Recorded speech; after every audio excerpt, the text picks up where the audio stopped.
तपाईहरु सबैजनालाई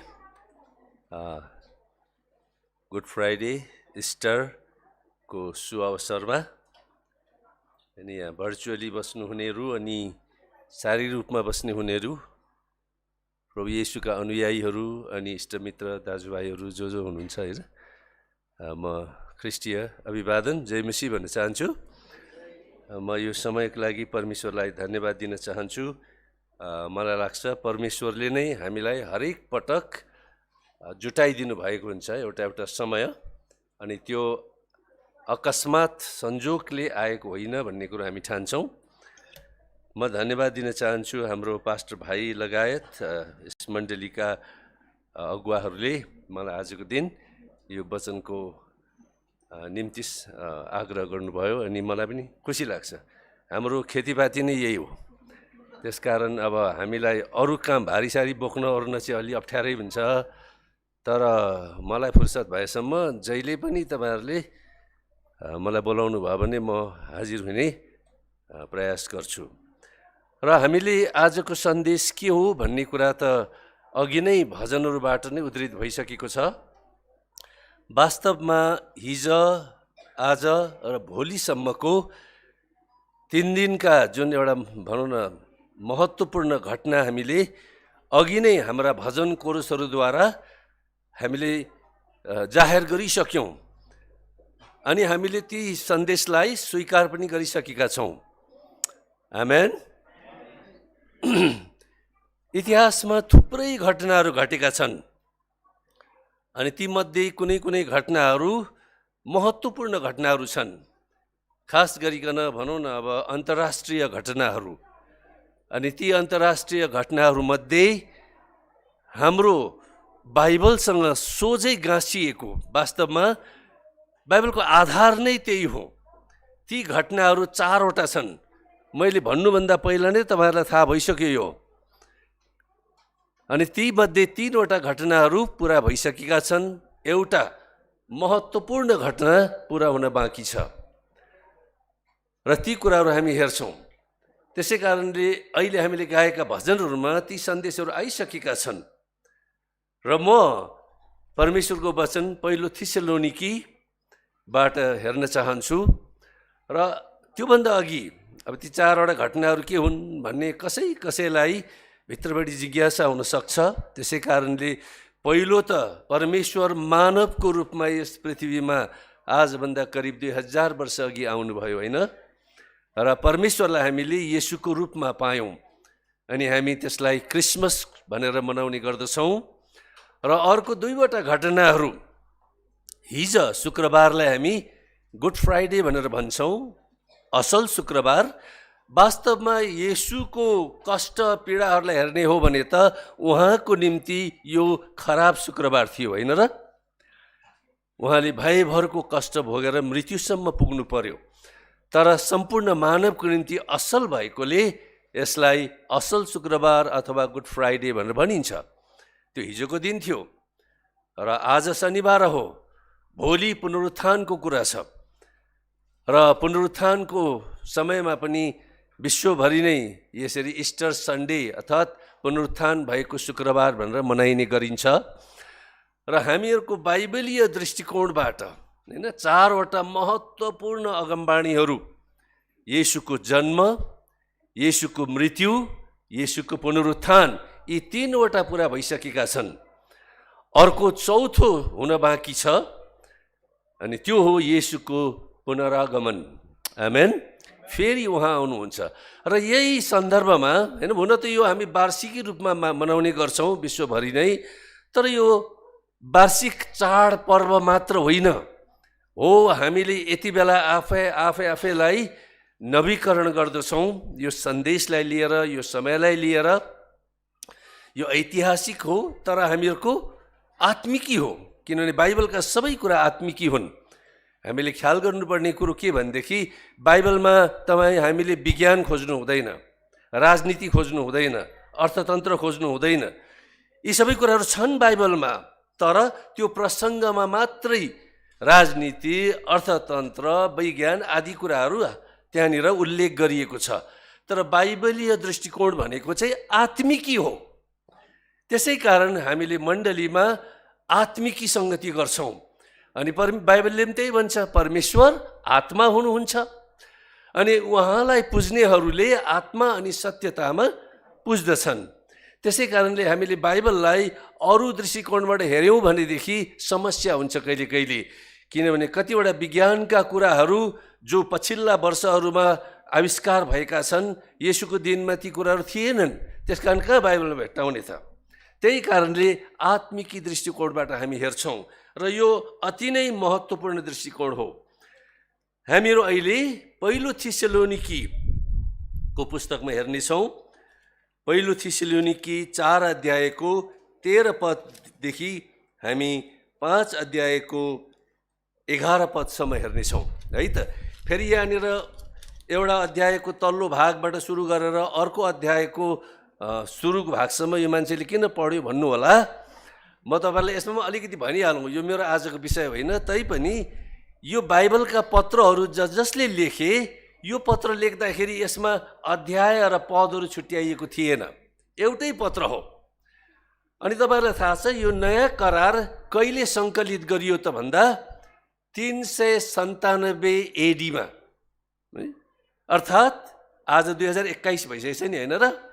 भनेपछि करिब 400 वर्ष लाग्यो यी पत्रहरू परमेश्वरबाटै प्रेरणा भएर लेखिएका हुन् कि होइनन् भनेर अनुसन्धान गर्नलाई बाइबलविदहरूलाई। त्यसै कारणले पछिबाट हाम्रो सजिलोको निम्ति बाइबल विद्वानहरूले अध्याय बनाइदिए अनि पदहरू छुट्याइदिए। त्यसो गर्दाखेरि यो न 3:16 भनेर हामीले उद्धृत गर्न हामीलाई सजिलो पर्यो, त्यति मात्र हो। त्यसै कारणले हामीले एउटा खण्डलाई हेर्छौँ जुन खण्डले अहिलेको सन्देशलाई दिँदछ, अर्थात् प्रभु येशू ख्रिस्टको क्रुसको बलिदान अनि उहाँ फेरि मृत्युबाट बौरी उठ्नु भएको। पहिलो थिस्सलुनिकी 4 अध्यायको 11 पदबाट हामी हेर्छौँ, 13 पदबाट माफ गर्नुहोस्, पहिलो थिस्सलुनिकी 4 अध्यायको 13 पदबाट।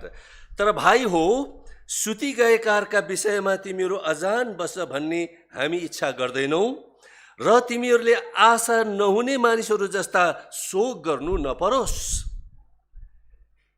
किनकि हामी विश्वास गर्छौँ कि येशू मर्नुभयो र फेरि जी उठ्नुभयो र त्यसरी नै परमेश्वरले उहाँमा सुति गएकाहरूलाई येशूद्वारा ल्याउनुहुनेछ। प्रभुको वचनद्वारा हामी तिमीहरूलाई घोषणा गर्छौँ कि हामी जो जीवित छौँ र प्रभुको पुनरागमनसम्म बाँचिरहन्छौँ, सुति गएकाहरूलाई कुनै किसिमले पनि उछिन्ने छैनौँ। किनकि प्रभु स्वयं हुकुमको गर्जनसित, प्रधान स्वर्गदूतको आवाज र परमेश्वरका तुरैको स्वरसित स्वर्गबाट ओर्लनुहुनेछ र ख्रिस्टमा मरेकाहरू चाहिँ पहिले बौरी उठ्नेछन्। तब हामी बाँचिरहेका र छोडिएकाहरू प्रभुलाई आकाशमा भेट्न तिनीहरूका साथसाथै बादलमा उठाइ लगिनेछौँ र यसरी हामी सधैँ प्रभुसँगै रहनेछौँ यसै कारण एउटाले अर्कालाई यी वचनहरूले सान्त्वना देऊ। 5 अध्यायदेखि हुँदो। तर भाइ हो, समय र बेलाको विषयमा तिमीहरूलाई केही लेख्ने आवश्यकता छैन, किनकि तिमीहरू आफै राम्ररी जान्दछौ प्रभुको दिन त रातमा चोर आए झैँ आउनेछ, जब मानिसहरू शान्ति र सुरक्षा भनिरहेका हुन्छन्, तब गर्भवती स्त्रीलाई व्यथा लागे झैँ अचानक तिनीहरूमाथि विनाश आइलाग्छ र तिनीहरू कुनै रीतिले उम्कने छैनन्।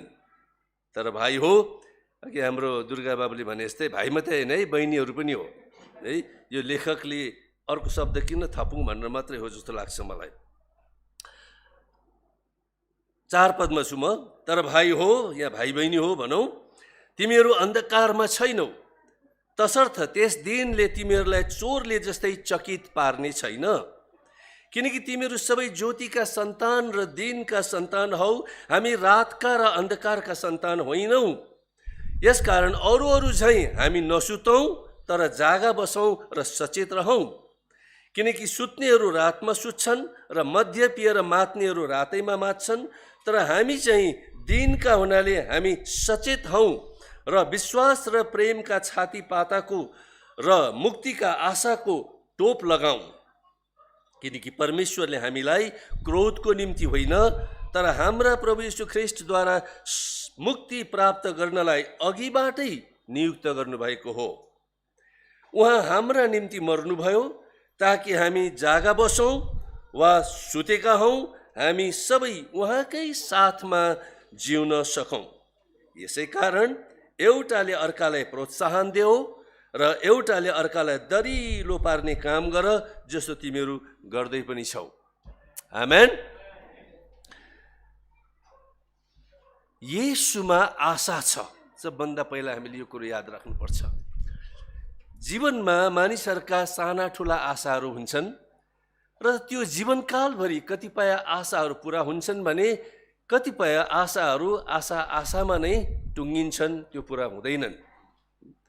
तैपनि मानिसको जीवन क्षणिक भरको जीवन हो, ढिलो चाँडो यस संसारबाट जानै पर्छ। त्यसकारणले आशा प्राप्ति भए पनि नभए पनि ती कुराहरू त्यहीँ सकिएर जान्छ यस पृथ्वीमा नै। अनि यस संसारमा मानिसहरू धेरै यही संसारको आशामा बाँचिरहेका हुन्छन्। तर त्यसको साथसाथै भित्रपट्टि आत्माले अर्को एउटा अदृश्य आशालाई हेरिराखेको हुन्छ। अनि त्यो आशा आज संसारका धेरै मानिसहरूले प्राप्त गरिसकेका छैनन्, जो चाहिँ तपाईँ र म जसहरूले प्रभु येशूलाई विश्वास गरेका छौँ, चाहे हामी जुनसुकै उमेरका हौँ, जुनसुकै पृष्ठभूमिका हौँ, येशूलाई हृदयबाट ग्रहण गर्नेहरूले त्यो आशालाई प्राप्त गरेका छन्। अनि यहाँनिर यो थिस्सलोनिकीहरूलाई जुन पत्र पावलले लेखे, यो आजभन्दा 1971 वर्ष अघि लेखिएको हो है, करिब 50 एडीमा। र त्यस बेला हामी देख्दछौँ यो थिस्सलोनिकीको मण्डली चाहिँ पावलको सुसमाचार प्रचारको सिलसिलामा स्थापना भएको मण्डली हो। तपाईँले प्रेरितको 17 अध्यायमा हेर्नुभयो भने थाहा पाउनुहुन्छ। त्यहाँनिर थिस्सलोनिकामा पावल जाँदाखेरि सुसमाचार उनले सुनाएका थिए। पावलका साथमा सिलास पनि थिए र 3 हप्तासम्म उनीहरू त्यहाँ बसे, सुसमाचार सुनाए। ग्रिकहरू, यहुदीहरू प्रभु येशूमा आए। यो पहिलो शताब्दीको कुरा हो होइन, 50 एडी भनेपछि त्योभन्दा अघिका घटनाहरू हुन्, त्यस बेलाका घटनाहरू माफ गर्नुहोस्। त्यसै कारणले गर्दाखेरि त्यहाँ हुलदङ्गा पनि भयो, मानिसहरूले अफवाह फैलाउन थाले र सरकारी अधिकृतहरू कहाँ झुटो आरोप पर्यो। त्यो आरोप के थियो त भन्दाखेरि, ओहो यो मान्छेले, यो पावल र सिलास भन्ने दुईजना मान्छेले यसरी कैसर, त्यति बेलाको रोमी शासक जसलाई हामी सिजर पनि भन्छौँ तर नेपालीमा कैसर भनिन्छ, ऊ भन्दा पनि अर्को एउटा येशू भन्ने राजा छ अरे भनेर चाहिँ अफवाह फैलाइदिए। त्यसरी नै उनीहरू भाग्नु पर्यो, त्यहाँबाट खोजे तर पावल र सिलासलाई भेटेनन्। अनि उनीहरू त्यहाँबाट गइसकेका थिए र त्यहाँ पछि भनौँ त्यहाँ अरू मान्छेहरूलाई प्रभु येशूको बाटोमा लाग्ने मानिसहरूमध्ये कसैलाई पक्राउ गरेर झ्यालखानामा पनि हालियो अनि उनीहरूलाई पछि धरौटी दिएर छुट्याइयो है। यो घटना हो। त्यसकारण यो मण्डलीको बारेमा पावलले त्यो त्यहाँ हुँदाखेरि प्रेरित 17 अध्यायको 1 देखि 9 पदसम्म तपाईँले देख्नुहुन्छ। त्यहाँ पावलले के भनेका थिए भनेदेखि, येशू प्रभुले साँच्चै कष्ट भोग्नु भएको हो, उहाँले हाम्रै निम्ति दुःख भोग्नु भएको हो, उहाँ क्रुसमा साँच्चै नै टाङ्गिनु भएको हो। किनभने त्यो खबर त्यति बेला त आलो नै थियो नि त, होइन र? त्यस कारणले त्यति मात्र होइन, उहाँ मृत्युबाट साँच्चै बौरी उठ्नु भएको हो। उहाँलाई हामीले देखेका हौँ। झन् पावलले त यो पनि भने होलान् कि दमिश्कको बाटोमा म जाँदै थिएँ, यो क्रिस्चियनहरू चाहिँ हाम्रो व्यवस्थालाई निकम्मा बनाउनलाई, बदनाम गर्नलाई येशू क्रुसमा टाङ्गिएको र फेरि बौरी उठेको मृत्युबाट भनेर अफवाह फैलाउँदैछन् भनेर यसरी गरेको कारणले म क्रिस्चियनहरूलाई सताउनलाई हातमा पुर्जी लिएर जाँदै थिएँ।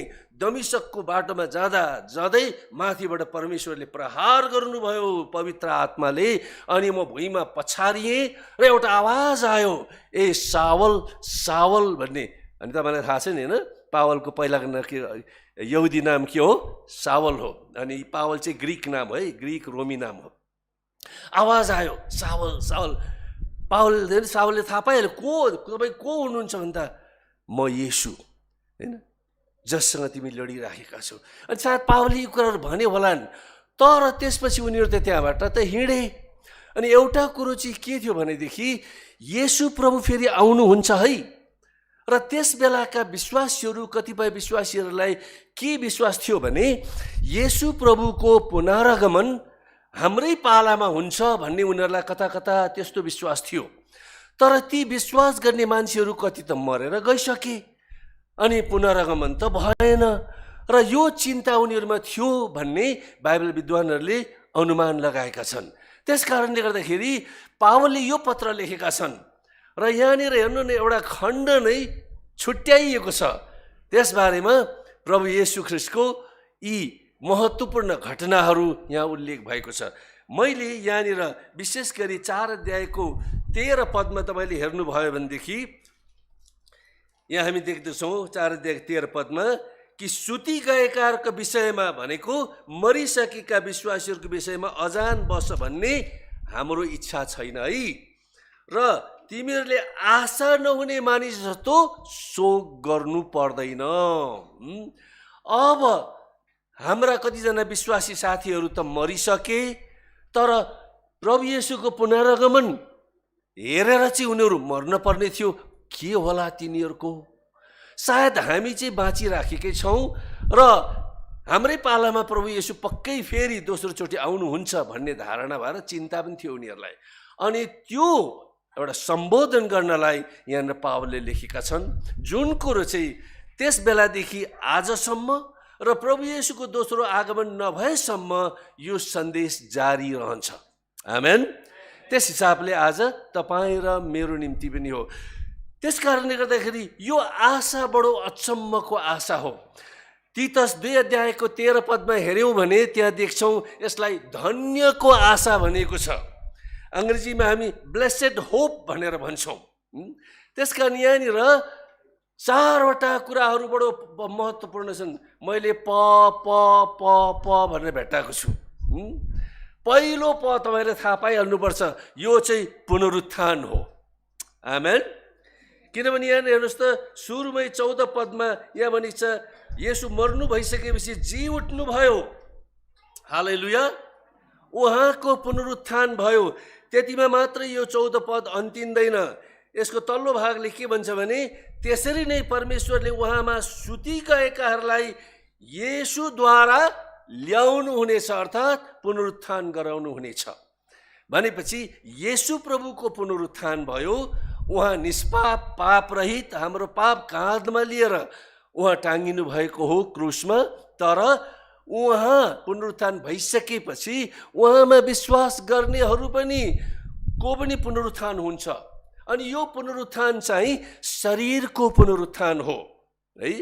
एउटा आत्माको पुनरुत्थान हुन्छ। जस्तो आत्माको पुनरुत्थान भनेको तपाईँ र मैले जुन दिन प्रभु येशूलाई विश्वास गर्छौँ हामी आत्मामा नयाँ हुन्छौँ, होइन र? बाइबलले त्यसलाई नयाँ जन्म भनेर भन्छ। हाम्रो उद्देश्य, इच्छा, होइन, लक्ष्य, मूल्य, मान्यता अर्कै हुन्छ। आफूलाई र संसारलाई हेर्ने दृष्टिकोण जुन दिन हामी येशूलाई ग्रहण गर्छौँ त्यो दिन नै परिवर्तन भइहाल्छ। आमेन। र हामी आत्मामा पुनरुत्थित हुन्छौँ र हामीलाई पास्टरले पानीमा लगेर डुबाइदिनुहुन्छ बप्तिस्मा। र बप्तिस्मा बाहिरी चिन्ह हो कि हामी संसारको लेखी मर्यौँ पानीमा डुब्दाखेरि, अनि बाहिर निस्कँदाखेरि हामी नयाँ जीवनको चालामा एउटा पुनरुत्थानको जीवन जिउँछौँ भनेर। र त्यो पुनरुत्थानको जीवन चाहिँ आज तपाईँ र मेरो जीवनको परिवर्तन हो। आमेन। र यो परिवर्तनको प्रक्रिया हामीहरूको जीवनको अन्तिम साससम्म जारी हुनुपर्दछ। तर मैले अहिले यहाँ भनेको चाहिँ शरीरको पुनरुत्थान हो। अब शरीरको पुनरुत्थान एकदमै जरुरी छ, किनभने यसका कारणहरू छन्। नम्बर 1 कारण त प्रभु येशू ख्रीष्टले नै ग्यारेन्टी दिनुभयो। हालेलुया। सबैभन्दा ठुलो सजाय, दण्ड भनेको मृत्यु हो नि त। त्यही सजाय प्रभु येशू ख्रीष्टलाई दिइयो। तर उहाँले मर्नभन्दा अघि 3 दिन अघि के भन्नुभएको थियो? 3 दिन अघि होइन, धेरै अघि भनौँ न, उहाँले पटक पटक भन्नुभएको थियो कि म मृत्युबाट बौरी उठ्छु भनेर। त्यसकारण येशू ग्यारेन्टी, उहाँ मृत्युबाट बौरी उठ्नुभयो। अब किन शरीरको पुनरुत्थान हुनुपर्छ भन्दाखेरि नम्बर 1 कुरो त हामीहरूको हरेक मनुष्यको व्यक्तित्वको एउटा अभिन्न अङ्ग शरीर पनि हो। आमेन। शरीर पनि हो, त्यसकारण त्यो पुनरुत्थान हुन जरुरी छ। दोस्रो कारण भनेको बाइबलले तपाईँ र मेरो शरीरलाई पवित्र आत्माको मन्दिर भनेको छ। त्यसै कारणले पनि त्यो मन्दिर फेरि बिउतिनु पर्छ। हालेलुया। तेस्रो कुरो भनेको के हो त? परमेश्वरको वचनमा हामी देख्दछौँ कि अघि मैले भनिसकेँ कि मानिसको अन्तिम शत्रु भनेको चाहिँ मृत्यु हो। त्यसकारण त्यो मृत्युलाई जित्नु पर्यो। अझै पावलले पहिलो कोरिन्थी 15 अध्यायको 55 पदमा लेखेको पदलाई हामीले हेऱ्यौँ भने त्यहाँ भनिएको छ, पावलले भनेका छन् पहिलो कोरिन्थी 15 को 55 मा, ए मृत्यु तेरो विजय कहाँ, ए मृत्यु तेरो खिल कहाँ? भनेपछि एउटा मृत्यु चाहिँ एकदमै शरीरको लागि अन्तिम कुरा हो, त्यसलाई कसैले जित्न सक्दैन।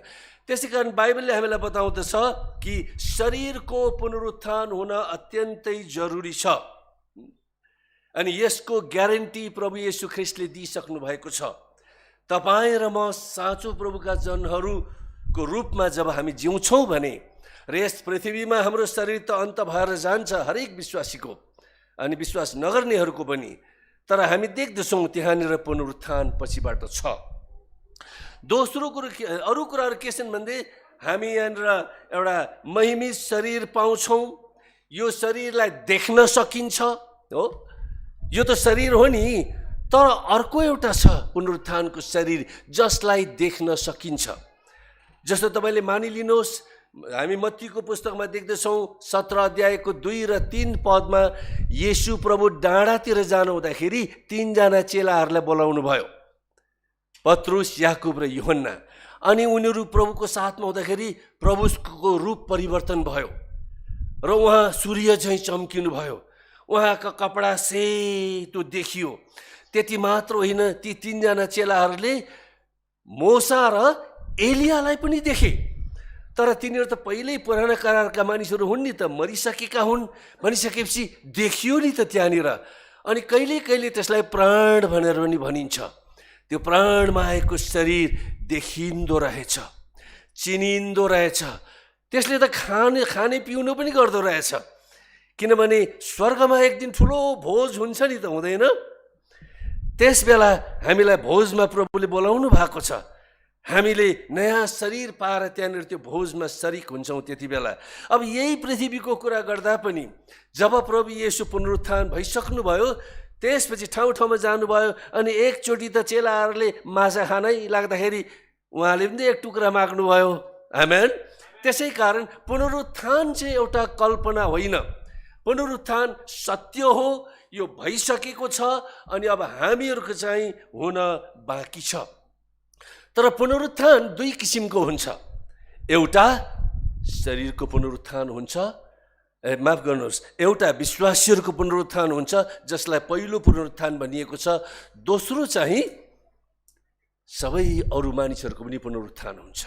त्यसकारण पुनरुत्थान हुँदाखेरि 2टा कुराहरू हुन्छन्। एउटा चाहिँ बडो आनन्दको समय हुन्छ कसहरूको लागि?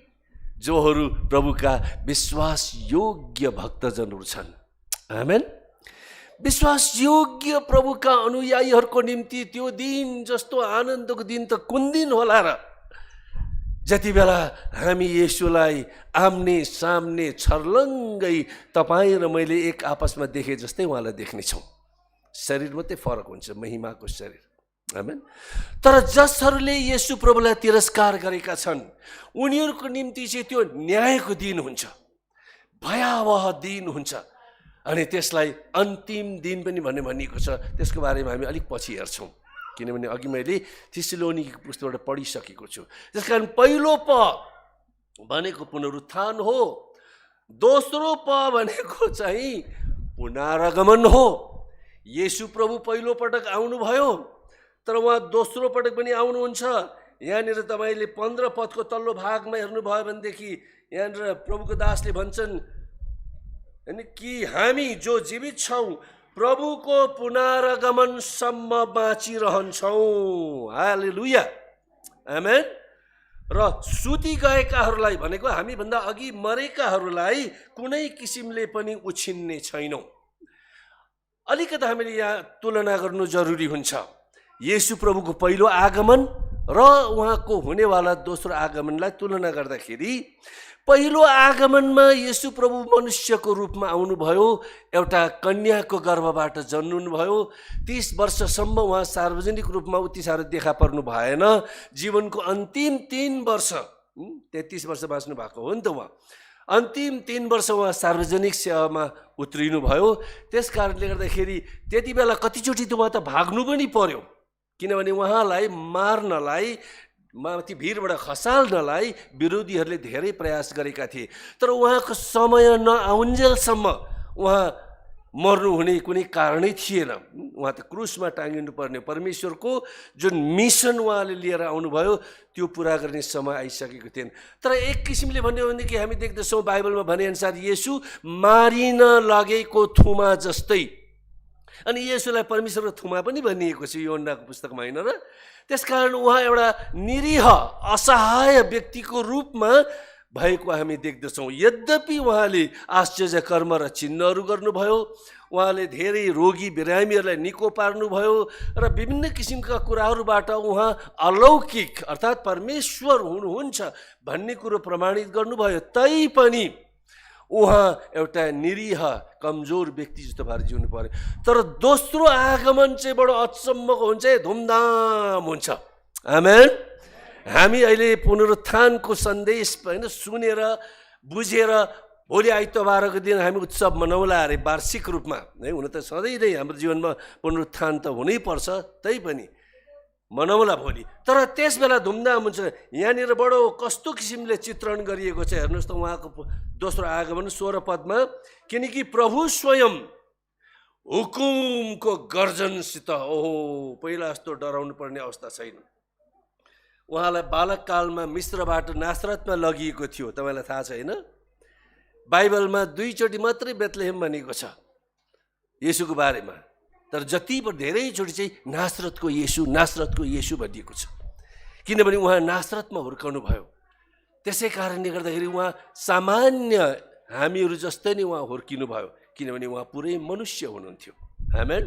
तर दोस्रो आगमनमा उहाँ हेर्नुहोस् त यहाँनिर हुकुमको गर्जनसित 16 पदमा पढ्दैछु है म, प्रधान स्वर्गदूतहरूको आवाज, बाफ्रे स्वर्गदूतहरू पनि थुप्रै छन् त, प्रधान स्वर्गदूतको आवाज, अनि अरू पनि छन् नि, र तुरहीको स्वरसित स्वर्गबाट के गर्नुहुनेछ? ओर्लनु हुनेछ। भनेपछि पहिलोको जस्तो एउटा कन्याको गर्भबाट उहाँ जन्मनु हुने छैन। उहाँ चाहिँ हुकुमको गर्जन सहित प्रधान दूतको आवाजमा तुरही फुकेर, तपाईँलाई थाहा छ यहुदीहरूले भेडाहरू धेरै पाल्छन्, अनि ती भेडाहरू चाहिँ ठुल्ठुला हुन्छन् के, र त्यो भेडाको सिङ पनि यसरी घुमेर गएको हुन्छ, र पुरानो करारमा धेरैचोटि त्यो भेडाको सिङ नै फुक्ने गरिन्थ्यो। त्यसकारण त्यो तुरहीको एउटा चित्र हो कि एक दिन तुरहीको आवाजमा उहाँ धुमधामसँग आउनुहुनेछ। त्यसकारण पुनरुत्थान हाम्रो निश्चित छ। आमेन। पुनरागमन अहिले भइसकेको छैन, तर त्यो पनि निश्चित छ। दुविधा नहुनु, शङ्का नगर्नु।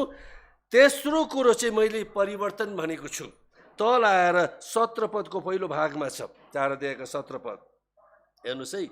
ख्रिस्टमा मरेकाहरू चाहिँ पहिले बौरी उठ्नेछन् भनेपछि यदि आज प्रभु येशू ख्रिस्ट यहाँ आउनुभयो र हामी उहाँका विश्वास योग्य अनुयायीहरू हौँ, उहाँका सन्तान हौँ भने हामी यहाँ भएकै बेलामा चिहानमा भएका सबैजना के हुन्छन्? बौरी उठ्छन्। किनभने यहाँ भनेको छ ख्रिस्टमा मरेकाहरू चाहिँ पहिले बौरी उठ्नेछन्, उनीहरू पहिला बौरी उठ्छन्। अब यहाँ अलिकता कुरा म स्पष्ट गर्न मलाई मन लाग्यो।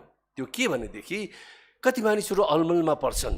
भनिन्छ प्रभु येशू हामी मरिसकेपछि प्रभु येशू कहाँ जान्छौँ भन्ने भनिन्छ, फेरि पछि त्यो लासलाई गाडेर वा जलाएर फेरि पुनरुत्थान पनि हुन्छ भनिन्छ। यो त बडो अलमलको कुरा भयो त। यस्तो हो, जब हामी प्रभु येशूलाई विश्वास गर्छौँ हामी उहाँको सन्तान हुन्छौँ। आमेन। जब हामी विश्वासमा मर्छौँ हाम्रो आत्मा त गइहाल्छ नि, उहाँ हालेलुया स्वर्ग पुगिहाल्छ। जसरी मोसा र एलियाको देखियो त्यसरी नै हामी देखिने चिनिने हुन्छौँ स्वर्ग राज्यमा। तर हाम्रो शरीर त माटैमा हुन्छ नि। अब मानिसको शरीर 10-15 वर्षभित्रमा माटोमा गाडिसकेपछि फेरि खनेर हेर्दाखेरि त्यहाँ केही भेट्टाइँदैन माटो सिवाय। माटोको शरीर माटै हुन्छ। अनि मानिसलाई धुलोबाट परमेश्वरले बनाउनु भएको होइन र? बाइबलले त्यही भन्छ। र त्यो हाम्रो शरीर चाहिँ धुलो भएर जहाँसुकै भए पनि एउटा कणबाट पनि परमेश्वरले के गर्नुहुन्छ?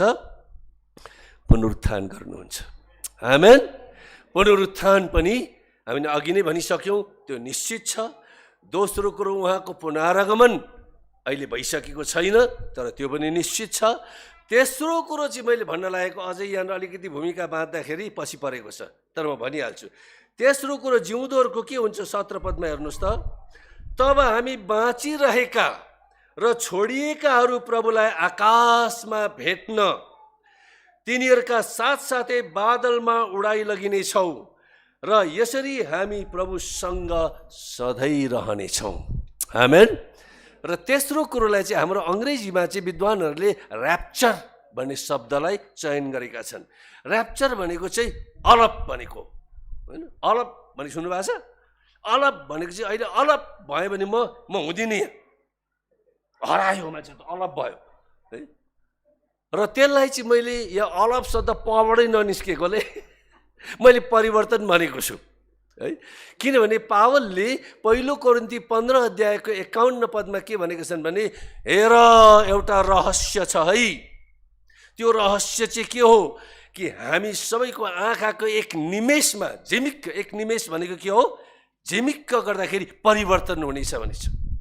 त्यसकारण के हुने रहेछ त भन्दाखेरि जब प्रभु येशू ख्रीष्ट दोस्रोचोटि आउनुहुनेछ त्यति बेला उहाँमा विश्वास गरेका विश्वास योग्य भक्तजनहरू जो माटोमा सडिसकेका छन् उनीहरूको उपस्थिति त मरेकै दिन परमेश्वरसँग छ, तर अहिले शरीरको पुनरुत्थान पनि हुने रहेछ। किनभने अघि नै मैले कारणहरू बताएँ किन शरीरमा पुनरुत्थान हुनुपर्छ भनेर, 3वटा कारणहरू बताएँ होइन र? किनभने त्यो जरुरी छ। शैतानले देख्नुपर्छ कि मानिसको पुनरुत्थान शरीरमा हुन जरुरी छ भनेर। किनभने मानिसको सम्पूर्ण व्यक्तित्वको एउटा भाग शरीर हो, दोस्रो परमेश्वरको मन्दिर हो होइन, अनि तेस्रो कुरो अन्तिम मृत्यु हो नि त्यो। त्यसकारण पुनरुत्थान एकदमै जरुरी छ। र दोस्रो पुनरुत्थान पछि पुनरागमन मैले भने दोस्रो प। अनि तेस्रो प चाहिँ परिवर्तन। अब त्यो परिवर्तन भनेको कल्पना मात्रै गर्न सक्छौँ हामी। जस्तो उदाहरणको लागि अहिले मैले टोपी लगाएको छु, चस्मा लगाएको छु, लुगाफाटा लगाएको छु, यो परिवर्तन कस्तो हुन्छ भन्दा स्वर्गको रूप हामी पाउँछौँ। अर्थात् यो सबै तल झर्छ, यो शरीर पनि हुँदैन। महिमाको शरीर भन्दाखेरि हामी कल्पना गरौँ स्वर्गदूत जस्तो होला, सेतो स्वर्गदूत जस्तो सायद हामी देखा पर्छौँ होला, तर त्यो महिमाको शरीर हो। त्यसकारण अलप हाम्रो परिवर्तन हुन्छ। त्यसै कारणले आँखाको सोझी नाक भने जस्तो हामीले यस संसारमा क्षणिक फाइदाको लागि मात्रै काम गर्नु हुँदैन, आफ्ना अघिका फाइदाका कुराहरूलाई मात्रै हेर्नु हुँदैन। कतिपय ती कुराहरू आवश्यक होलान्, तर कति मानिसहरूले चाहिँ नजिकको कुराहरू मात्रै हेर्छन् र आफूलाई फाइदा हुने कुराहरू मात्रै हेर्छन्। भोलि दूरदर्शी भएर हेर्नुपर्छ भन्ने कुरा दिमागमा जाँदैन कतिचोटि मानिसहरूको। तर हामी चाहिँ आत्मिकी मानिसहरू हौँ, हामीले दूरदर्शी हिसाबले हेर्नुपर्छ। त्यो भनेको हो एक दिन म परिवर्तन हुन्छु। येशूको पुनरागमनमा यदि म मरेको छु भने पनि म त्यहाँ बौरी उड्छु। आमेन। यदि म जीवितै छु भनेदेखि म परिवर्तन हुन्छु। अनि चौथो कुरो चाहिँ मैले पुनर्मिलन भनेको छु। पुनरुत्थान भन्नुहोस् त, पुनरागमन, परिवर्तन अनि अन्तिम चाहिँ हो पुनर्मिलन। हालेलुया। पुनर्मिलन मुनिपट्टि हेर्नुहोस् त 17 पदको तल्लो भागमा यहाँ भनेको छ होइन, प्रभुलाई आकाशमा भेट्न साथसाथै बादलमा उठाइ लगिनेछौँ र यसरी हामी सधैँ प्रभुसँग रहनेछौँ। प्रभुसँगको पुनर्मिलन त्यति बेला हुन्छ। हालेलुया। तर हामीले केही कुराहरू ख्याल गर्न असाध्यै जरुरी छ। तल 5 अध्यायको 1 पददेखि उँधो हेर्नुहोस्। समय र बेलाको विषयमा तिमीहरूलाई के भन्नु भन्ने छन् यहाँ पावलले थेसलोनिकीहरूलाई। अब कहिले कहिले झुटा शिक्षकहरूले मान्छेलाई भ्रममा पारेको देख्दछौँ। तपाईँहरू हामीहरू कोही पनि झुटा शिक्षाको भ्रममा पर्नु हुँदैन। र कहिले कहिले कोरियाबाट ख्रिस्टको आगमन हुँदैछ अरे भन्छन्। उनीहरूले त वर्ष, महिना, तारिक, समयसम्म दिन्छन्। हामीले त्यस्ता कुराहरू पत्याउनु हुँदैन। किन भन्दाखेरि मत्ती 24 अध्यायमा अन्तिम दिनहरूको बारेमा जब प्रभु येशूले भन्नुभयो, मत्ती 24 को 36 मा उहाँले स्पष्ट भन्नुभएको छ, त्यो समय अर्थात् पुत्रको पुनरागमन फेरि पृथ्वीमा आउने पितालाई बाहेक स्वर्गदूतलाई पनि थाहा हुँदैन, पुत्रलाई समेत, येशूलाई समेत थाहा हुँदैन। त्यस्तो भनौँ न एउटा गोप्य रूपमा राखिएको छ। अवश्य त्यस सम्बन्धी चिन्हहरू हामी देखिन सक्छौँ, तर हामीले हिसाब लगाउनु हुँदैन। यहाँ के भन्छ 5 पदमा हेर्नुहोस् त, 5 अध्यायको 1 पदमा हामीले होस गर्नुपर्ने हुन्छ। अनि पत्रुसले पनि यो कुरो भनेका छन्। दोस्रो पत्रुस 3 अध्यायको 8 र 9 पदमा तपाईँले हेर्नुभयो भने प्रेरित पत्रुसले भनेका छन् कि प्रभुको निम्ति एक दिन कति वर्ष बराबर? 1000 वर्ष बराबर, 1000 वर्ष एक दिन बराबर भनिसकेपछि प्रभु समयले बाँधिनुहुन्न। उहाँ अनन्तदेखि अनन्तसम्म अस्तित्व भएको परमेश्वर। उहाँको सुरु पनि छैन, उहाँको अन्त पनि छैन। तर तपाईँ र म मानव जाति चाहिँ हामी समयले बाँधिएका छौँ। हामी पल्सलाई, सेकेन्डलाई, मिनटलाई, घन्टालाई, दिनलाई, हप्तालाई, वर्षलाई हामी गन्ती गर्दै बस्नु परेको छ यस पृथ्वीमा। परमेश्वर समयले बाँधिनु भएको छैन। उहाँको समयमा आउनुहुन्छ। उहाँ अनन्त परमेश्वर। अब हाम्रो हिसाबबाट एकछिन कल्पना गरौँ कि येशू प्रभुले आज जानुपर्ने, म जान्न हो, भोलि जान्छु भन्नुभयो भने त 1000 वर्ष पर गयो त हो। अर्थात् परमेश्वर आफ्नो समयमा आउनुहुन्छ। हालेलुया।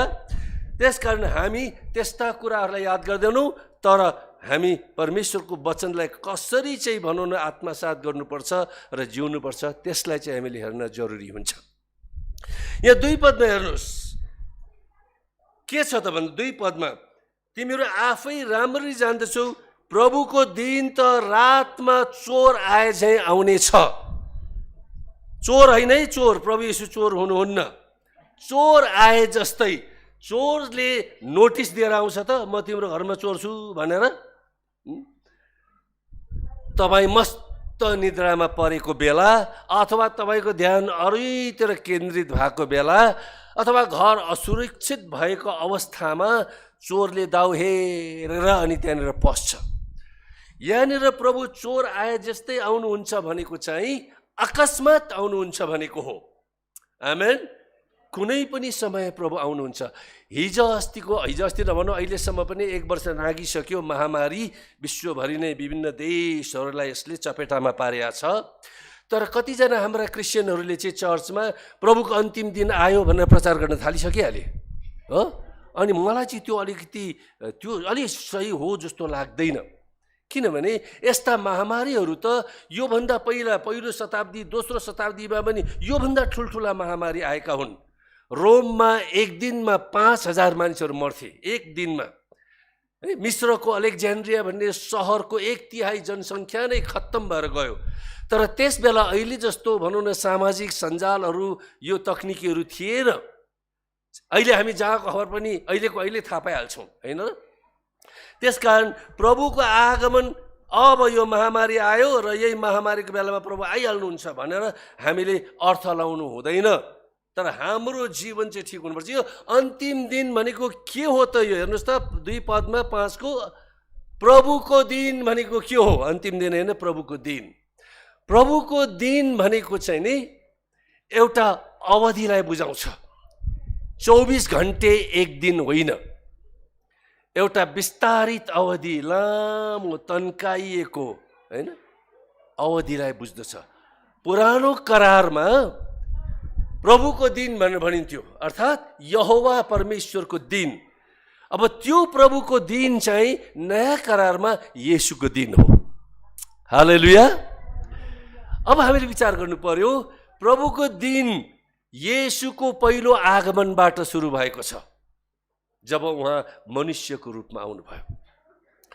अब यो प्रभुको दिनको अन्त चाहिँ उहाँको दोस्रो आगमनमा पुरा हुन्छ। अघि मैले भनिसकेँ, प्रभुको दिनमा दुईवटा हामी स्वभावहरू देख्दछौँ। एउटा त उहाँलाई स्वीकार गर्नेहरूमा हर्षोल्लास र आनन्दको दिन, दोस्रो चाहिँ उहाँलाई तिरस्कार गर्नेहरूको निम्ति भयावह न्याय दण्डको दिन हुनेछ। त्यसकारण प्रभुको दिन भनेको हामीले यसरी हेर्नुपर्छ, किनभने त्यो प्रभुको दिनको अन्तमा होइन, जसरी दिनमा 24 घन्टा हुन्छ, बिहान बाबुले 6 बजे निस्केर भरे आउँछु है भनेर गएको, भरे 3 बजे आउने हो कि 5 बजे आउने हो कि 7 बजे आउने हो कि 10 बजे आउने हो कि थाहा हुँदैन नि त। तर भरे त आउँछु भनेकै हो, तर कुन घडी आउने हो पक्का थाहा भएन। प्रभु येशू ख्रिस्टले अन्तिम दिनमा होइन, उहाँको अन्तिम दिनको अन्तिम घडीहरूमा हामीलाई राख्नु भएको छ। उहाँ आउनु नै हुन्छ। सायद हामी 10औं 11औं घडीतिर बाँचिराखेका छौँ आज यो संसारमा। उहाँ निश्चय नै आउनुहुन्छ, तर उहाँ आउने कुरालाई हामीले हिसाब गर्ने कुरो होइन। मण्डलीलाई त्यति बेला उठाइन्छ। मण्डली भनेको को हो? कुनै ढुङ्गो मण्डली? निश्चय पनि यो मण्डली हो, तर बाइबलीय परिभाषामा साँचो मण्डली भनेको चाहिँ उहाँको रगतले धोइ पखालिएकाहरू हुन्। किनभने सबै मण्डलीहरूमा सबै व्यक्तिहरू येशू प्रभुलाई अन्तरात्माबाट विश्वास गरेर मुक्ति पाएर उहाँको रगतले धोइ पखालिएकाहरू नहुन सक्छन्। त्यसकारण मण्डलीभित्र पस्दैमा कोही पनि उहाँको सन्तानको हक अधिकार पाउने त्यो कुरा हामी वचनमा देख्दैनौँ। येशूलाई विश्वास गरेर उहाँको रगतले पाप धोइ मागेर क्षमा पाएर विश्वास योग्य जीवन जिउनेहरू, ती हुन् मण्डली चाहिँ। अनि यो स्थानीय पनि हो, यो विश्वव्यापी मण्डली पनि हो। पुनरागमनमा, प्रभुको पुनरागमनमा हो त्यस्तै हुन्छ। ती साँचो विश्वास योग्य विश्वासीहरू धम्माधम उनीहरू पहिले खडा हुन्छन्, बाहिर निस्कन्छन्। अनि उनीहरूको पछि पछि जीवित रहेकाहरू माथि आउँछन्। उनीहरू अघि जीवित रहेकाहरू पछि पछि, र महिमाको शरीरमा स्वर्गतिर हुरुरुरुरुरु जहाँ सिनो छ उहीँ गिद्ध भेला भए जस्तै जहाँ प्रभु हुनुहुन्छ त्यहाँ प्रभुका जनहरू जान्छन्। हालेलुया। मण्डली छोडिन्छ, त्यो चाहिँ हर्षको समय हो प्रभुको आगमनमा। तर त्यसपछि भने बडो महासङ्कष्ट सुरु हुन्छ। यहाँ हेर्नुहोस् तपाईँले, त्यसपछि के हुन्छ त? 3 पदमा मानिसहरू शान्ति र सुरक्षा भनिरहेका हुन्छन्। हो, देख्नुभयो 3 पदमा, 5 पदमा अकस्मात एउटा गर्भवती स्त्रीलाई व्यथा लागे चाहिँ विनाश आइलाग्छ। अनि यहाँ भने चाहिँ कोही पनि उम्कन पाउने छैनन्। त्यति बेला मण्डली त माथि उठाइन्छ प्रभुको पुनरागमनमा, तर नउठाइनेहरू उम्कन पाउने छैनन्। कसैलाई घुस दिएर भनसुन गरेर त्यो आपत्तिबाट उम्कन पाइने छैन, किनभने त्यो परमेश्वरको भयावह न्याय र दण्डको दिन हुनेछ। हामीले होस गर्नुपर्ने हुन्छ। त्यसै कारण हृदय तयार गर्नुपर्छ। त्यसै कारण मुनिपट्टि हेर्नुहोस् 4 पदमा, त्यस दिनले तिमीहरूलाई चोरले जस्तै चकित पार्ने छैन। आमेन। त्यो प्रभुको आगमनले साँचो विश्वासीहरूलाई, ती उहाँलाई इन्कार गर्नेहरूलाई जस्तो चकित हामीलाई चकित पार्दैन। त्यसै कारण संसारमा हामी छौँ, तर संसारका होइनौँ। यो संसारमा हामीलाई खानलाई, लाउनलाई भौतिक कुराहरू केही हदसम्म हामीलाई चाहिन्छ, तर तिनै कुराहरूमै हामी तल्लीन हुन यो हाम्रो लागि बडो विडम्बनाको कुरो हुन्छ। हामी उम्किने व्यक्तिहरू हौँ। मण्डली उठाइँदा हामी पनि उठाइनेहरू हौँ, तर उहाँलाई तिरस्कार गर्नेहरू उठाइँदैनन्। अनि मुनिपट्टि भन्छ हामी चाहिँ के हो? त्यो दिनलाई चोरले घरमा भएका सबै बहुमूल्य थोकहरू चोरेर लाँदाखेरि चकित हुन्छ नि, ओहो भरोसा राखेको त यिनै कुराहरूमा ती सबै चोरले लग्यो भनेर उनीहरू स्ट्रोक भएर मर्न बेर पनि लाउँदैनन्, होइन? आज पनि त्यस्तो हुन्छ नि त, कसैको सम्पत्ति सबै बहुमूल्य कुराहरू चोरी भयो भने। तर यहाँ चाहिँ विश्वासीहरूलाई त्यस्तो हुँदैन। तपाईँ र मेरो मन कहाँ छ? तपाईँ र मेरो धन कहाँ छ? जहाँ धन छ त्यहीँ मन त हुन्छ नि। आमेन। हेर्नुहोस् हामी कस्तो भन्नुपर्छ 5 पदमा, तिमीहरू सबै ज्योतिका सन्तान र दिनका सन्तान हौ। कुरा एउटै हो, ज्योतिको सन्तान र दिनको सन्तान भनेको हामी अन्ध्यारोमा हिँड्नेहरू होइनौँ। येशू प्रभुद्वारा हामी अन्धकारबाट छुटकारा पाइसकेका छौँ। अब हाम्रो दिनको हिँडाइ पनि जबसम्म यस धरतीमा हामी बाँचिरहन्छौँ, हामी दिनको जस्तो ज्योतिको मानिस जस्तो भएर हाम्रा व्यवहारमा, हाम्रा रहनसहनमा, हाम्रा कामहरूमा, हामीहरूका जीवनका सबै क्षेत्रहरूमा हामी ज्योतिको सन्तानको रूपमा हिँड्छौँ। किनभने प्रभु येशूले के भन्नुभयो योहन्ना 8:12 म जगतको ज्योति हुँ, मेरो पछि हिँड्नेहरू अन्धकारमा हिँडडुल गर्ने छैनन्, तर उनीहरूले जीवनको ज्योति पाउनेछन्। आमेन। त्यसै कारणले गर्दाखेरि हामीलाई यो चेतावनी छ, प्रभुको आगमन कहिले होला भनेर त्रसित भइरहने होइन कि, तर ज्योतिको सन्तान भएर जिउने। आमेन। तपाईँलाई थाहा छ कहिले कहिले घरको बाउ बाहिर गएको बेलामा केटाकेटीहरू आमालाई टेर्दैनन् नि, जति भने पनि नकराउने, अनि बाबा हुने बेला भएपछि थपक्क स्वर्गदूत जस्तो हुने, ट्याबहरूलाई यता लैजाने, मोबाइल पनि त लाने, अनि किताब लिएर बस्ने। कति विश्वासीहरू हौ यस्तै छन्। ल महामारी आएछ, अब यसले त संसारै सखाप हुने अरे, प्रभु आउँदै हुनुहुन्छ। अब हृदय तयार छैन भनेदेखि त्यो एकछिन त्रसित भएर चाहिँ के हाम्रो हृदय ठिक भइहाल्छ होला त? हुँदैन। दिन तपाईँ र मैले एक दिन, आजको दिन यो मात्रै होला मेरो लागि जिउने दिन भनेर सोच्नुपर्छ। भोलि आउँछ कि आउँदैन के थाहा हो? भोलिको दिन जब हामी जीवन सुरु गर्छौँ, यो मात्रै हो मेरो लागि जिउने दिन भनेर हामी जिउनुपर्छ ज्योतिको सन्तानको रूपमा। म एकैचोटि 1000 दिन जिउँछु भनेर निर्णय गर्नु हुँदैन कि, गाह्रो हुन्छ। हो, समर्पण चाहिँ गर्ने, प्रतिबद्धता जनाउने, तर दिन एक दिन हामी जिउने। आमेन। अझै तलपट्टि हेर्नुहोस् त, हामीलाई बडो चेतावनी दिएको छ 6 पदमा, अरू झैँ नसुतौँ, जागा बसौँ, सचेत हौँ। र 7 पदमा रहेछ, सुत्नेहरू त रातमा सुत्छन्, मद्यपीय र मात्नेहरू रातैमा मात्छन्। भनेको चाहिँ यो रात भनेको चाहिँ अन्धकारमा जिउनेहरू, उनीहरू खान्छन्, पिउँछन्, मात्छन्, यो साँच्चै खाउने पिउने पनि हो, तर यो आत्मिकी सुताइ पनि हो।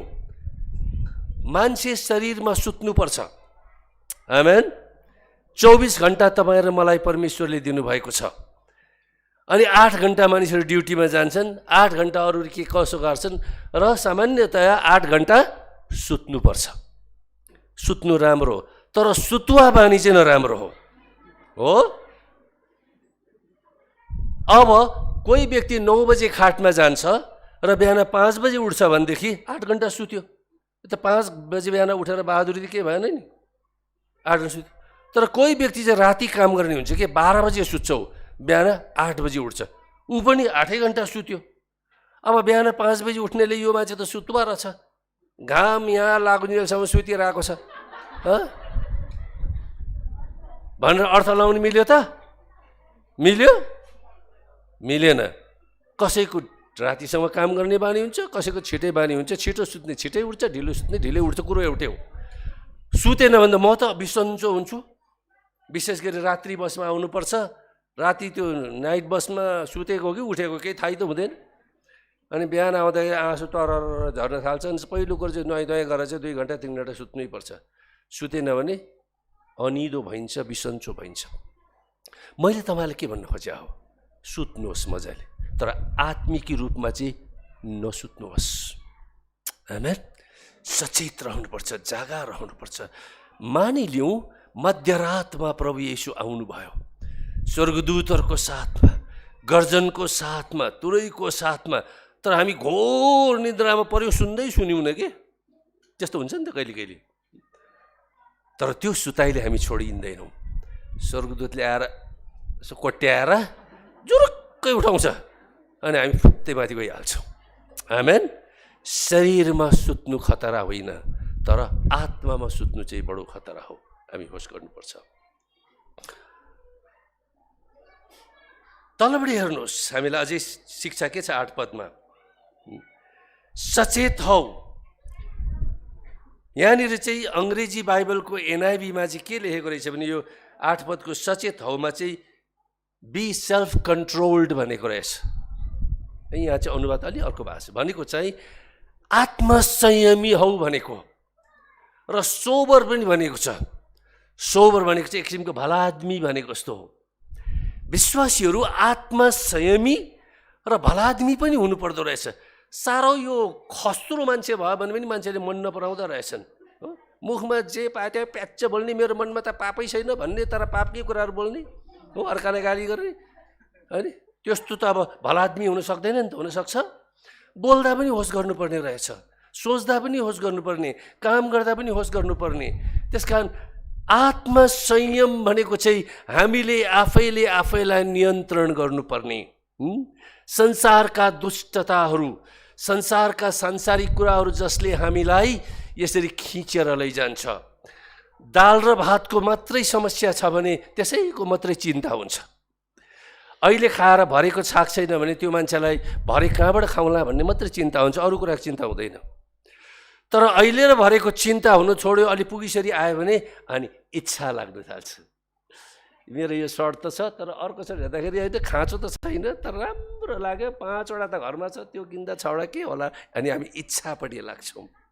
केही हदसम्म इच्छा पनि ठिकै छ, तर अलिकति भनौँ न पुगिसरी चाहिँ फालाफाल हुन थाल्यो भने दाहिनेमा पनि बायाँमा पनि खल्ती भरिभरि पैसा हुन थाल्यो, एटिएममा पनि ब्याङ्क भरिभरि हुन थाल्यो भने अनि अभावदेखि होइन आधारभूत आवश्यकतादेखि इच्छातिर जान्छ, इच्छादेखि अभिलाषा, त्यसलाई हामी विलासिता भन्छौँ। हामी होस गर्नुपर्छ। भए पनि बरु अरूसँग बाँडचुँड गरेर सकेसम्म हामीले सरल जीवनयापन गर्नुपर्छ। हृदय भने जहिले पनि हामी सचेत भएर आत्मामा जागरुक भएर रहनुपर्छ। अनि हामी यस्ता विलासिताका कुराहरूबाट आफूलाई आत्मसंयम गरेर हामीले राख्नुपर्छ। आमेन। अझै तल हेर्नुहोस्, यहाँनिर 8 पदको तल्लो भागमा विश्वास र प्रेमका छातीको पाता र मुक्तिका आशाको टोप। अघि हामीले देख्यौँ सुरुमै 13 पदमा, आशा नहुने जस्तो होइन, हाम्रो मुक्ति नै आशा हो। अनि विश्वास र प्रेम भने के हो? हाम्रो प्रभुप्रतिको भरोसा, हाम्रो प्रभुप्रतिको प्रेम, र त्यो भरोसा र प्रेममा हाम्रो आत्मिकी सम्बन्ध परमेश्वरसँग हुन्छ। र हामी उहाँमा एउटा धर्मको हिसाबले पछ्याइरहेका अनुयायीहरू होइनौँ, उहाँमा रहेर आत्मिकी सङ्गतिमा हामी अगाडि बढिरहेका छौँ। एउटा सानो बालक बालिका पनि आत्मामा सचेत हुन्छ है। याद गर्नुहोस्, बच्चाहरूले प्रभु येशूमा विश्वास गर्दैनन्, बुद्धि नै छैन नभन्नुहोस्। हामीले हाम्रा 3 जना छोराछोरीलाई 12-13 वर्षमा बप्तिस्मा दिएको हो, किनभने क्रिस्चियनकै छोराछोरीलाई जति वर्ष दिए पनि कानुनले समात्दैन नि त। किन हामीले देख्यौँ तिनीहरूको चिन्ह, जीवन परिवर्तन भएको देख्यौँ कथा कथा। पास्टरको छोराछोरीहरू तिमीहरूको विश्वास गर्नुपर्छ भनेर हामीले कहिले पनि भनिौँ न, तर जीवन परिवर्तन देख्यौँ। बाइबल पढेको देख्न थाल्यौँ, प्रभुका कुराहरूमा ध्यान दिएको देख्न थाल्यौँ। अनि बप्तिस्माको लागि बस भन्नु परेन, अरू विश्वासी सरह उनीहरू पनि बप्तिस्मा क्लासमा पो छन्। म यसो जाँदा त तैँले पनि लिने हो विश्वासीहरू सँगसँगै बप्तिस्मा पनि लिए। के हो त? हामीले घरको माहौललाई पनि प्रभुको बाटोमा डोर्याउनुपर्छ, छोराछोरीलाई त्यहीपट्टि हुर्काउनुपर्छ। अनि छोराछोरीले आत्मा होइन आफूलाई आत्मसंयममा राख्नु र एउटा भला आदमी भएर जिउन पनि केटाकेटीहरूले पनि सिक्छन्। त्यस कारण परमेश्वरले हामीलाई के भन्नुभएको छ? मुक्तिको टोप, हाम्रो विश्वास र प्रेम जो उहाँसँग छ, त्यो सम्बन्ध छातीको पाता नै हो त्यो हाम्रो। र तलपट्टि आएर भने चाहिँ 9 पदमा हामीलाई चाहिँ हेर्नुहोस् त, बडो हामीलाई यहाँनिर धेरै प्रेरणा दिने अनि हामीलाई भित्रपट्टि गहिरो बलियो आश्वासन के छ त? प्रभुको दास पावलद्वारा 9 पदमा, परमेश्वरले हामीलाई क्रोधको निम्ति होइन, तर हाम्रा प्रभु येशू ख्रीष्टमा मुक्ति प्राप्त गर्नलाई अघिबाटै नियुक्त गर्नुभएको हो। हालेलुया। पहिल्यैबाट उहाँले तपाईँ हामीले मुक्ति पाउनुपर्छ भन्ने कुरो उहाँले त्यही इच्छा गर्नुभएको हो सारा मानवको लागि वास्तवमा। तर उहाँले मानिसलाई स्वइच्छा दिनुभएको छ, होइन र? मुक्ति त उपलब्ध छ, तर ग्रहण गर्नु नगर्नु एउटा व्यक्तिको हातमा छ। तर उहाँले हामी विश्वासीहरूलाई पहिल्यैबाट नियुक्त गरिन्छ, क्रोधको निम्ति होइन। कुनै पनि बाउ आमाले छोराछोरीलाई जन्माएर यसलाई रोग लागोस्, यसलाई चाहिँ हैजा लागोस्, हैजाले यसलाई लैजाओस् भन्छ त? कसैले भन्दैन नि आफ्नो छोराछोरीको निम्ति। सानो टाउको दुख्यो भने पनि डाक्टरकोमा दौडाइहाल्छन् आमाहरूले। परमेश्वरले के हामीलाई चाहिँ यसरी दण्डमा पार्नलाई बनाउनु भएको हो त? होइन नि। तर हद नागिसकेपछि आशा हुँदैन मान्छेको। नोहको दिनमा किन जल प्रलय आयो? किन भन्दा हरेक मानिसको हृदयमा परमेश्वरले पापै पाप, अधर्मै अधर्म देख्नुभयो, होइन?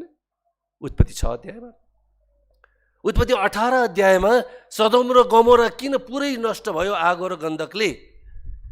किनभने पाप यति साह्रो थियो, त्यसले सीमा नागिसकेको थियो। आज पनि पापले सीमा नागिरहेको छ। प्रभुले दिन दिइराख्नु भएको छ मानिसहरूले पश्चाताप गरून् भनेर, प्रभुका सन्तानहरू सही बाटोमा हिँडुन् भनेर। तर हामी प्रभुका सन्तानहरू नै हेलचेक्र्याइमा हिँड्छौँ भने हामी आडम्बरी देखावटी जीवन जिउँछौँ र भित्र प्रभुसँगको सम्बन्धमा हामी अलि गम्भीर बन्दैनौँ भनेदेखि हामी छोडिने पार्टीमा त जानु भएन नि। हामीलाई त्यो न्यायको निम्ति प्रभुले मुक्ति दिनुभएको होइन नि त। हालेलुया। मण्डली त उठिहाल्छ नि। ओहो, हामी त महिमाको शरीर पार माथितिर जान्छौँ। न्याय नियमको अन्तिम पुस्तक प्रकाशको पुस्तकको 20 अध्यायतिर तपाईँले हेर्नुहोस्, प्रभु येशू क्रिस्टको आगमन पछि है मण्डली माथि उठिन्छ। येशू त आउनै भएको छैन है, माथि नै आकाशमा देखा पर्दैन, मण्डली के हुन्छ? उठ्छ। मरेकाहरू बिउताइन्छन् अनि उहाँले 1000 वर्ष राज्य गर्नुहुन्छ भनेको छ। कोसँग? आफ्ना सन्तगणहरूसँग। त्यसपछि त फेरि उहाँ दुलही जस्तै सिँगारिएकी नयाँ पृथ्वी नयाँ स्वर्ग लिएर तलतिर झर्नुहुन्छ। शारीरिक आगमन त त्यति बेला भन्छ, 2 तहमा पो हुने रहेछ। दोस्रो आगमन त एउटा चाहिँ उहाँ आकाशमा देखा पर्नुहुने, भुइँमा टेक्नुहुन्न। दोस्रो चाहिँ साँच्चै भुइँमा टेक्नुहुन्छ। अनि त्यति बेला न्याय गर्नलाई, त्यति बेला झुटो ख्रिस्टलाई तह लाउनलाई र त्यो अन्तिम मृत्युलाई पनि सधैँको निम्ति नष्ट गर्नलाई 1000 वर्षसम्म त्यो शैतान झुटो ख्रिस्टलाई बाँधेर राखिन्छ भने चाहिँ पढ्नुहोस् प्रकाशको पुस्तक पछाडिका भागहरू 13-14 अध्यायदेखि उता पढ्नुहोस्, अन्तिमसम्म 21 अध्याय छ।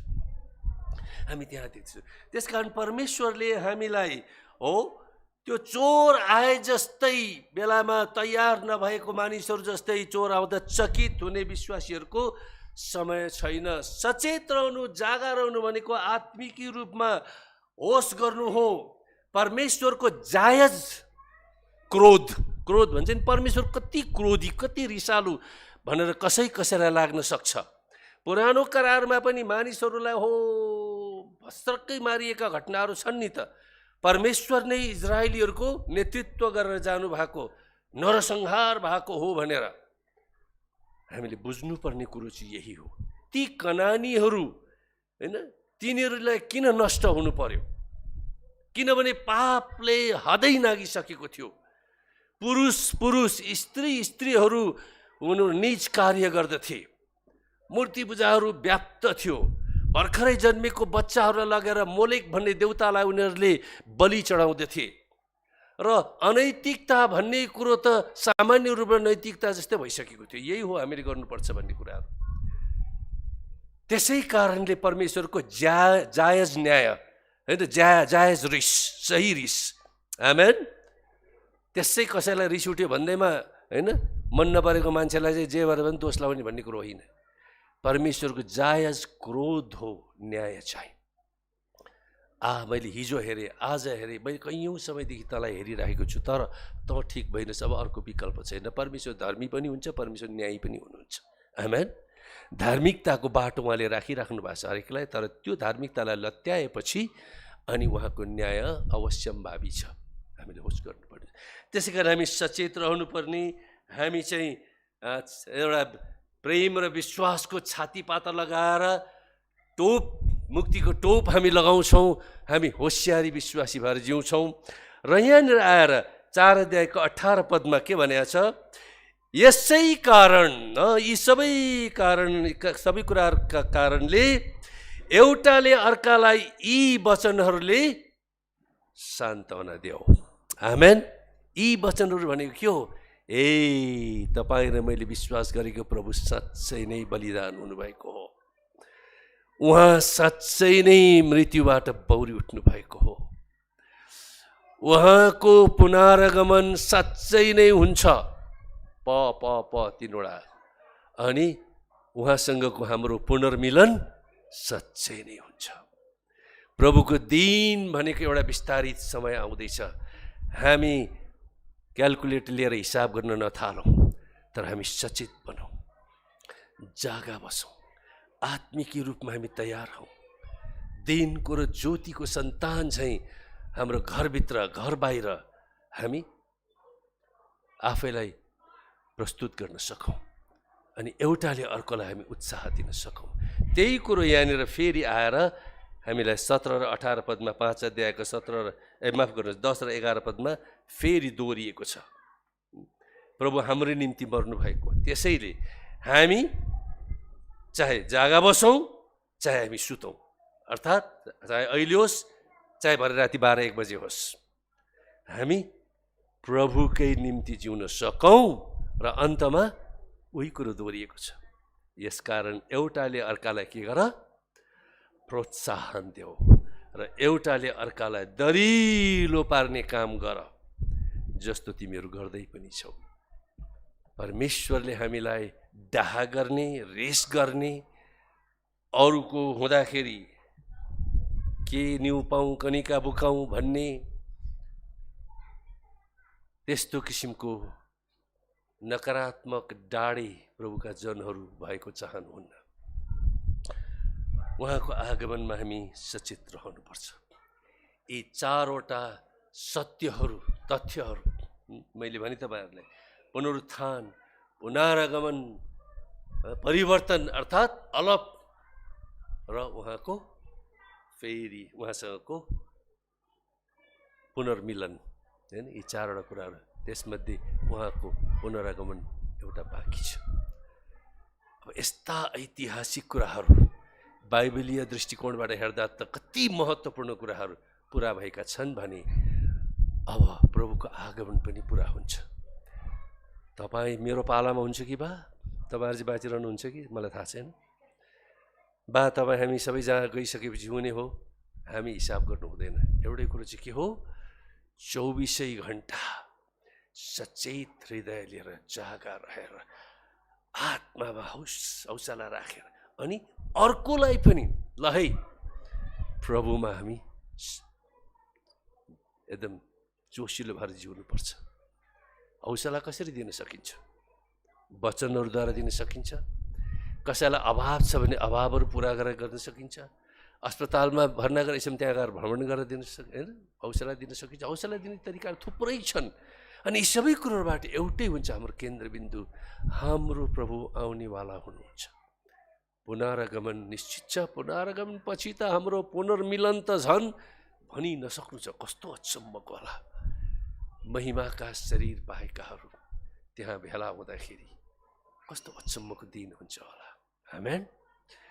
त्यसै कारणले हिजो गुड फ्राइडे, भोलि इस्टर सन्डे, असल शुक्रबार र पुनरुत्थानको आइतबार, यी दुवैलाई हामी बडो आत्मीय दृष्टिकोणबाट सचेत भएर हामी जिउँछौँ। घरभित्रको मेलमिलाप हामी राख्छौँ। अब घर घरमा जानुहोस्, मिठो पकाउनुहोस्। आमेन। मिठो पकाउनुहोस् भएसम्म जे मिठो छ, अनि त्यहाँबाट खानुहोस्। टिभी पनि बन्द गर्नुहोस् क्या अलिक समयलाई, गफ गर्नुहोस्, केटाकेटीहरूसँग खेल्नुहोस्। बच्चाहरूले पनि ट्याबहरूलाई पर्वचार। मैले मेरो नातिनीलाई तिमी ट्याबै भयो त भन्दाखेरि तपाईँ पनि त ल्याप ट्याबै भन्छ मलाई। अब के भन्नु है, कस्तो हाइटेक बच्चाहरू हिजोआज। म चाहिँ ल्यापटपमा काम गर्छु नि त, अनि म ट्याबै हो भने तपाईँ त ल्यापटपै भन्छ। अनि तपाईँ मेरो मुखै बन्द हुन्छ। अन्त मैले पनि ल्यापटप थन्काउनु पर्ने हुन्छ कतिचोटि। तैँले थन्कायो भने चाहिँ मैले पनि थन्काउनु पऱ्यो नि, आमेन। त्यसको पनि एउटा समय हुन्छ। त्यसले पनि आज संसारमा मान्छेहरूले बिगारेछ। बाई द वे भन्दाखेरि सूचना दिइहालौँ, मैले फेसबुकलाई डिसेबल गरिदिएँ, अर्थात् हटाइदिएँ। बेकार लाग्यो मलाई के यो फेसबुक पनि। हुन त कतिवटा काम राम्रो कामहरू छन्, कुराहरू छन्, तैपनि अब कसैले कसैलाई, श्रीमतीले श्रीमानलाई आई लभ यु हनी भनेको, फुल दिएको, कसैको के भएको, कसैको के भएको, कसैको के, त्यो हेर्दा हेर्दा त वाक्क लाग्यो। अन्तखेरि यो 10% सही सन्देश, 90% गलत भनेर मैले हटाइदिएँ। अब म त्यो संसारमै पस्दिनँ भनेर। सायद कतिवटा त्यस्ता कुराहरू पनि हामीले निर्णय गर्नुपर्ने हुन्छ। आमेन। आउनुहोस् हामी प्रार्थना गरौँ। हालेलुया। तपाईँका नितान्त आवश्यकताहरू जे छन् प्रभुमा राख्नुहोस्। म छोटो प्रार्थना गर्नेछु। अनि तपाईँको चाहे शारीरिक रोग चङ्गाइका कुरा हुन् या अभावका कुरा हुन्, पृथ्वीमा छौन्जेल बाँच्नै परेको छ। अस्वस्थ होइन, स्वस्थ भएर बस्नु मन लाग्छ। अभावमा होइन, ती अभाव पूर्ति भएरै जिउनु मन लाग्छ। यो हामी सबैको इच्छा हो। त्यसै कारणले तपाईँका कुनै पनि त्यस्ता नितान्त आवश्यक कुराहरू छन् भने तपाईँले प्रभुको अगाडि राख्नुहोस्। घरमा पनि राख्नु भएको होला, मण्डलीमा पनि राख्नुहोस्। र म तपाईँहरूको लागि प्रार्थना गर्नेछु। पिता परमेश्वर, हामी तपाईँको चरणमा आएका छौँ। साँच्चै नै पुनरुत्थान प्रभु यो भइसक्यो। तपाईँले ग्यारेन्टी दिनुभयो र हाम्रो निम्ति पनि शरीरको पुनरुत्थान निश्चित छ। हे प्रभु, साँच्चै नै प्रभु, पुनरुत्थानपछि परिवर्तन, अलप हुने कुरा पनि यो प्रभु निश्चित छ। हाम्रो लागि शरीरको पुनरुत्थान र अलप हुने कुरा भविष्यमै छ। प्रभु, त्यसरी नै तपाईँको पुनरागमन यो पनि निश्चित छ प्रभु। अनि हामीले त्यसको प्रतीक्षा गरिरहेका छौँ। र प्रभु, तपाईँसँगको पुनर्मिलन एकैसाथ हुने कुरा पनि निश्चित छ। हाम्रो हृदयले देखिसकेको छ, हाम्रो विश्वासले पाइसकेको छ। हामीलाई तपाईँको चेतना त्यही छ। र घडी क्यालेन्डर हेरेर होइन, तर सचेत हृदय लिएर, जागा रहेर, आत्मिकी रूपमा तयार भएर जिउन प्रभु तपाईँले हामीलाई चाहनुहुन्छ। हामी तपाईँको अघिल्तिर, तपाईँको वेदीमा अहिले आएका छौँ। प्रभुको दिन एउटा विस्तारित अवधि हो। पुरानो करारमा परम प्रभुको दिन भनेको नयाँ करारमा प्रभु येशूको दिन हो। त्यो दिन त्यसबेला सुरु भयो, त्यसको निरन्तरता अहिले छ। त्यो दिनभित्रका घडीहरू बित्दै जाँदैछन्। सम्भवतः हामी अन्तिम घडीतिर बाँचिराखेका छौँ। तपाईँ अनन्तदेखि अनन्तसम्म, सुरु अन्त नभएको अनन्त परमेश्वर हुनुहुन्छ। हामी समय र परिबन्धले बाँधिएका छौँ। प्रभु, हामी तपाईँको चरणमा आउँदछौँ। हामीलाई अनुग्रह गर्नुहोस्। हामी आत्मिकी रूपमा तयार भएर जिरहन हामी चाहन्छौँ। हामी एक अर्कालाई हौसला दिन चाहन्छौँ। प्रभु, हामीलाई प्रयोग गर्नुहोस् एउटा हतियारको रूपमा। अरूहरूको फाइदाको निम्ति हतियार बनाउनुहोस् हामी प्रत्येकलाई। प्रभु, म यस बेला प्रार्थना गर्दछु तपाईँका छोराछोरीहरूको निम्ति जो यहाँ उपस्थित छन्, कति भर्चुअली यस सेवालाई हेरिरहेका छन्, उहाँहरूलाई पनि अनुग्रह गर्नुहोस्। उहाँहरूका खाँचो अभावहरूलाई पुरा गरिदिनुहोस्। मनका पीर व्यथाहरूलाई प्रभु हटाइदिनुहोस् र मलमपट्टी लगाइदिनुहोस्। रोगी बिरामीहरूलाई निको तुल्याइदिनुहोस्। प्रभु, समस्या कठिनाइहरूमा विजय दिनुहोस्। खाँचो अभावहरूलाई पुरा गरिदिनुहोस्। प्रभु, अप्ठ्यारा परिस्थितिहरूबाट मुक्त गराइदिनुहोस्। र हे परमेश्वर, आज हामीलाई तपाईँसँगको सङ्गतिमा हुर्कन हामीलाई सचेत आत्मा दिनुहोस् किनभने आखिरमा घुमिफिरी तपाईँले हेर्ने त हाम्रो हृदय नै हो। मानिसहरूले बाहिरी रूपलाई हेर्दछन्, तर तपाईँले मानिसको भित्री रूपलाई हेर्नुहुँदछ। हे परमेश्वर, हामी तपाईँको चरणमा जस्तो छौँ त्यस्तै आउँदछौँ र हाम्रा प्रभु ती कुराहरू जो कुराहरू तपाईँलाई महिमा नहुनेछन्, जो कुराहरू प्रभु हामीले हाम्रो जीवनमा नराख्नुपर्ने हो, पापका कुराहरूलाई आश्रय नदिनुपर्ने हो, त्यस्ता कुराहरूमा हामी पश्चाताप गर्दछौँ, क्षमा माग्दछौँ। धुनुहोस्, पखाल्नुहोस्। तपाईँको शुद्धिकरणको प्रक्रिया प्रभु हामीहरूमा पवित्र आत्मा जारी राखिदिनुहोस्, हामी बिन्ती गर्दछौँ।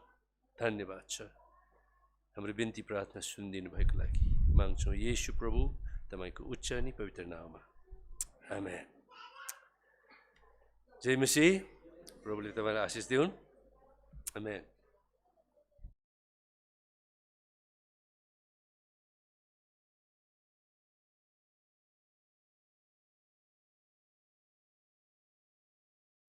जय मसीह।